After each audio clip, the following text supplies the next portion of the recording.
morning and welcome to this week's episode of Why Wednesday. I'm Nancy and I'm the owner operator of Metro Learning Solutions, which is a cognitive development or brain training center in the Des Moines metro area. Every week I try to give a little bit of information about brain training or cognitive development and why it's important, how it works, and how so that you can make a determination whether or not it might be a viable option for you or someone you know that is struggling with learning or life.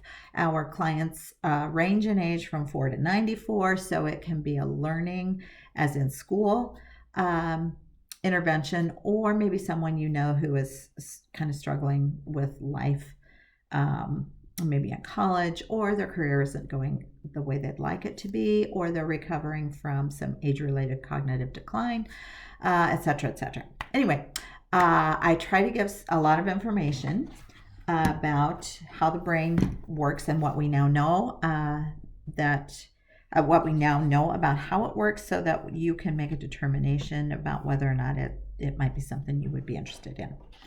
Lately, I've been going over the chapters in Unlock the Einstein Inside, which is a book written by our founder, Dr. Ken Gibson. This book is easy to read, definitely for the lay person.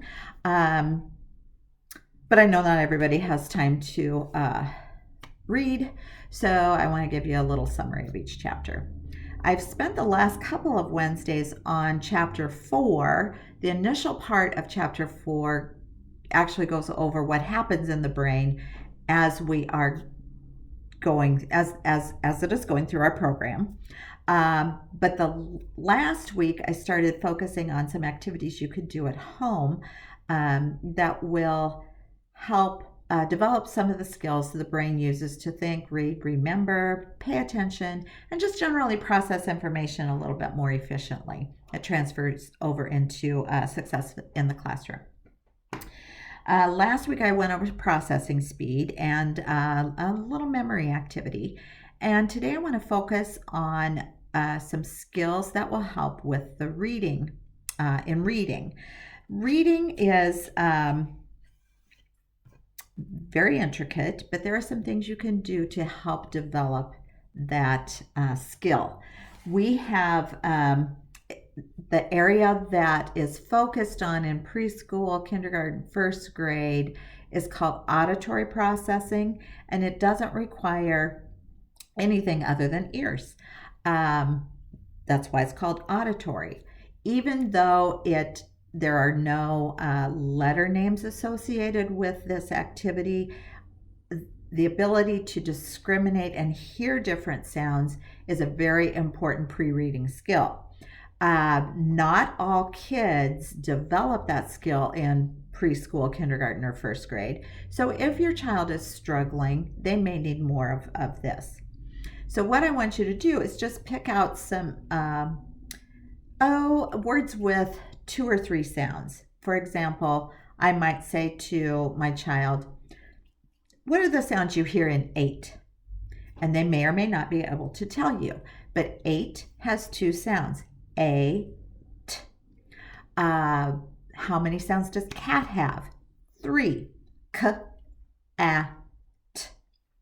You may need to model this until they get it, but then do that 2 or 3 minutes periodically throughout the day or the week and just reinforce those sounds.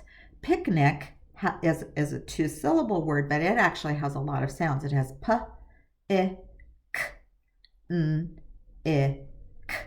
So at the beginning, start with 2 sound words and work up to 3 sound words, 4 sound words, etc., etc. That's all auditory. All you need are a list of words in your head. I would encourage you to start with these sounds because they are pretty foundational. And I'm just taking it from the book here. B as in cub, P as in cup, K as in park, as in ham, N as in run, D as in cod or dog, T as in tack, A as in add, E as in ed, I as in it, as in on, and as in up. As a first grade teacher, this came in pretty handy when they were learning the vowel sounds. I would just do as in apple. I'm pretending to hold an apple in my hand. As in apple. I as in itchy. As in echo. As in opera. As in up. So you can do those actions to help reinforce the sounds that those make. Okay, so that's the auditory. Now, if you want to, the reverse side of that is for me to say a word auditorily and they blend it together. So if I say ate, they would say ate. If I say g, they should say dog. If I say they should say light. So first they are telling you the sounds. Now you are saying the sounds and they are blending it together to make a word.